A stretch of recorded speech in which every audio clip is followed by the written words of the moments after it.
ये नतीजा हर साल का होगा। मान लीजिए कि आज आप 20 बोरी बनवा दीजिएगा, बात खत्म। फिर जब पानी नहीं रहेगा तो किसी को इसका सूद नहीं लेने वाला कोई। एकदम रोड बनाइए जैसे आपको बने। मेरा जमीन है, मैं देने के लिए यहाँ तैयार हूँ। मेरे सामने टूटा है। हम इस पंचायत के मुखिया हैं। मेरे सामने आप जनता को सही अनाज दीजिए, सही पैसा दीजिए। कि आप ऐसे व्यक्ति का विरोध कर रहे हैं जो व्यक्ति ईमानदारी पूर्वक आपके लिए हमेशा खड़ा रहा। जब आपके गांव में आग लगी थी तब उस व्यक्ति ने आपकी मदद किया था। जब आपके गांव में बाढ़ का पानी आ रहा था तब उस व्यक्ति ने आपकी मदद किया था। जब आपको 4 केजी राशन मिल रहा था तब उस व्यक्ति ने आपका मदद किया था। जय हिंद। विपिन सर का विरोध उनके गांव वाले खुद ही कर रहे हैं और ये विरोध इसलिए किया जा रहा है अपने गांव के गरीबों को सुरक्षित रखने के लिए, उनको बाढ़ से बचाने के लिए। पहली बार में उन्होंने अपने गांव के बगल में एक बांध बनवा दिया, जिस बांध के न होने से उस गांव में बाढ़ का पानी आता था और बाढ़ नहीं आ रहा है। इसी वजह से उस गांव के काफी लोग नाराज हैं, क्योंकि जब बाढ़ आता था तो उनका घर ढह जाता था। पलानी का घर था, झोपड़ी का घर था और उनको सरकार की तरफ से कुछ मुआवजे मिल जा रहे थे और अब बांध हो जाने से मुआवजा नहीं मिल पा रहा है। ये देखिए हमारे गांव का जो बांध है पूरा गांव डूब चुका है और अब यहाँ आएंगे बड़े बड़े नेता फोटो खिंचाने के लिए और बिल पास कराने के लिए। वो इसलिए कि भाई राहत कोष मिलेगा। काहे कि अब चूड़ा मिठा बताएगा जब सबके घर में पानी घुस गया था। समय रहते हुए 1 साल तक मतलब समय मिला पिछला बार से अब तक, लेकिन बांध नहीं बंधाया। पहली गलती ये दिख रहा है। दूसरी गलती ये है कि वहां के लोगों को पहले 4 केजी राशन दिया जाता था, यानी 4 ही केजी राशन मिलता था। पहले खुद चल कर आते थे या अपने बच्चों को भेजते थे और 4 केजी का राशन का मोटरी उठाते थे और सीधे घर की तरफ चले जाते थे। जब से विपिन सर 5 केजी राशन दिवा रहे हैं तब से लोग उनका विरोध कर रहे हैं। हमको तो ये लगता है कि जब से 5 किलो राशन मिल रहा है ना, तब से उनकी मोटरी भारी हो जा रही है। जब हम यहाँ खड़े हैं, हम इस पंचायत के मुखिया हैं। मेरे सामने आप जनता को सही अनाज दीजिए, सही पैसा दीजिए। हम लोग को आपको अब किससे पूछना है? हम लोग को राशन दिया जाता है। आपको यहाँ किससे पूछना है? किसी से नहीं पूछना है। हमारी पंचायत के हम हमारी बात सुनिए ना। और मोटरी भारी होने की वजह से उनको विरोध किया जा रहा है। तीसरी गलती आपको बताते हैं।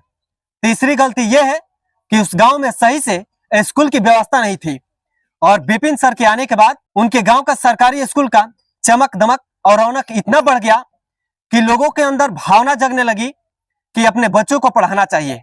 और उनके बच्चे पहले उसी स्कूल में स्कूल की हालात बिगड़ने की वजह से नहीं पढ़ने जाते थे और आजकल के बच्चे और उनके गार्जियन भी भेजते हैं और बच्चे भी जाते हैं। क्या लिखा हुआ है? लिखा हुआ है। अच्छा ये क्या लिखा हुआ है? आ। अच्छा इसके साथ ये लिख दिए। अब ये लास्ट में क्या लिखा मैंने? तो पूरा पढ़ो। आम। वो चाहते थे कि हमारे बच्चे न पढ़े। अगर बच्चे पढ़ लेंगे तो हमें फिर सरकारी लाभों से क्या हो जाना पड़ेगा? वंचित होना पड़ेगा, सरकारी लाभ नहीं मिलेगा। ये जहां तक सोचा जाए तो गांव के लोगों की मानसिकता है।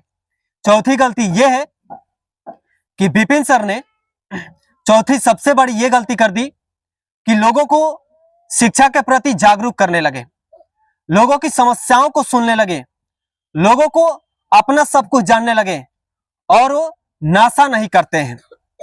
नशा करते, दारू पान खैनी सिगरेट इत्यादि करते तो बहुत से लोग उनके पास में आते, सट के बैठते और उनसे तरह तरह की हंसी मजाक करते। लेकिन विपिन सर के पास कोई नशा नहीं है, जिसकी वजह से भी लोग उनका विरोध कर रहे हैं। ना तो किसी को एक ढक्कन दारू पिलाया अपने पूरे जीवन काल में मैंने, और ना ही 100 रुपया किसी को वोट के लिए नोट दिया।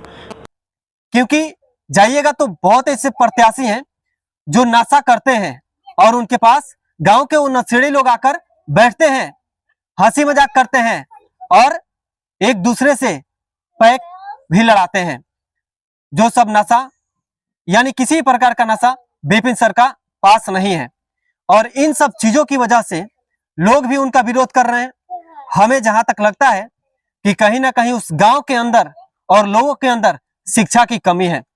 जब एक शिक्षित व्यक्ति शिक्षक होकर उस गांव का कार्यभार संभालता है, मुखिया बनता है और सब काम सही ढंग से कराता हो, पहले बांध बनवाता हो, 4 केजी के बदले 5 केजी राशन दिलवाता हो, फिर बच्चों के भविष्य को देखते हुए उस समाज को बदलने के लिए, अपने गांव को बदलने के लिए सही स्कूल का निर्माण कराता हो, जो व्यक्ति खुद दूसरे को भविष्य को संवारता हो, दूसरों को नशा से दूर रहने का बातें बताता हो और खुद नशा से दूर रहता हो, वैसे व्यक्ति का विरोध करना यानी उस गांव में, उस समाज के लोगों के पास शिक्षा की कमी है।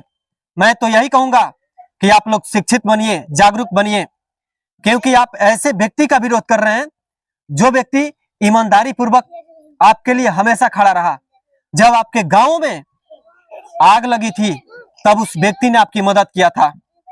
जब आपके गांव में बाढ़ का पानी आ रहा था तब उस व्यक्ति ने आपकी मदद किया था। जब आपको 4 केजी राशन मिल रहा था तब उस व्यक्ति ने आपका मदद किया था। फिर आप किस बात को लेकर उनका विरोध कर रहे हैं? ये तो सोचने वाली बात है। बस विपिन सर को मेरे तरफ से बहुत बहुत धन्यवाद और मैं उनका अभिनंदन करता हूं, क्योंकि उन्होंने इतना सब विरोध के बाद भी अपने गांव की जनता का सेवा करना नहीं छोड़े हैं और उम्मीदों पर उतरे हुए हैं।